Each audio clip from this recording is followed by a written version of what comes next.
Bonjour, aujourd'hui c'est le 20 février, bienvenue à notre méditation. Cette semaine, nous allons donc méditer dans Proverbe 17. Proverbe 17, 4. Le méchant est attentif à la lèvre inique, le menteur prête l'oreille à la langue pernicieuse. C'est très intéressant de voir que ce que nous avons dans notre cœur va nous allons avoir un désir de nourrir en fait cette chose que nous avons déjà en nous.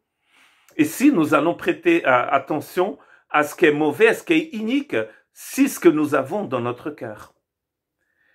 Le Seigneur va donc nous encourager à fuir le mensonge, à ne pas être attentif au mensonge, à ne pas se faire contaminer par le mensonge, à ne pas non plus avoir des lèvres qui partagent le mensonge. Proverbe 12, verset 22 nous dit « Les lèvres fausses sont en horreur à l'Éternel, mais ceux qui agissent avec vérité lui sont agréables. Le Seigneur se réjouit de la vérité. » Jamais du mensonge. Et donc nous voulons être agréables au Seigneur. Alors, il nous faut des lèvres qui parlent, qui disent la vérité. Parce que le Seigneur n'aime pas le mensonge. Ça ne réjouit pas le cœur du Seigneur, justement. D'ailleurs, il n'y a rien de mauvais en lui. Le mal n'a pas le Seigneur ne partage pas, n'aime pas en fait le mal.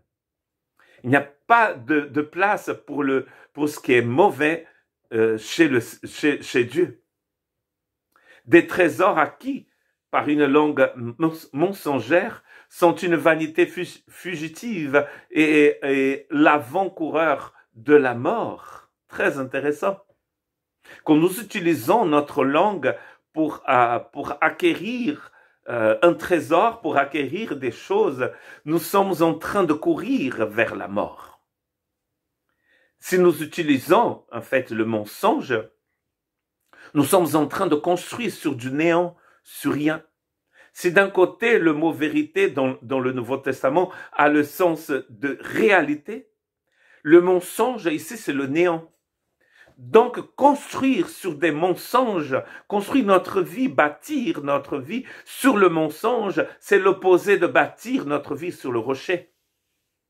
Qu'est-ce qui se passe quand la tempête arrive et nous avons construit sur le mensonge? Mais notre maison s'en va. C'est la ruine. Il dit que cela, c'est l'avant-coureur de la mort. Vous pouvez constater tout autour de vous qu'il y a énormément de choses qui ne marchent pas. Il y a énormément de mort, de destruction dans le monde. Parce que l'homme construit souvent sur rien, sur du néant. Comme dans la parabole de Jésus, où un homme a construit sa maison sur le sable.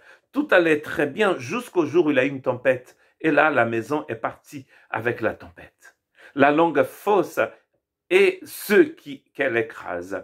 Et la bouche flatteuse prépare la ruine. Et prépare surtout la ruine de la personne qui utilise sa langue pour mentir. C'est comme si on construisait sur rien.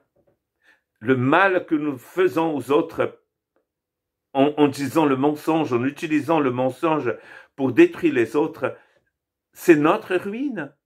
C'est avant-coureur de la mort, il dit dans le verset, dans Proverbe 21, 6, et ici dans Proverbe 26, 28, il dit que cette bouche flatteuse prépare la ruine, sa propre ruine. Que Dieu ait pitié de nous.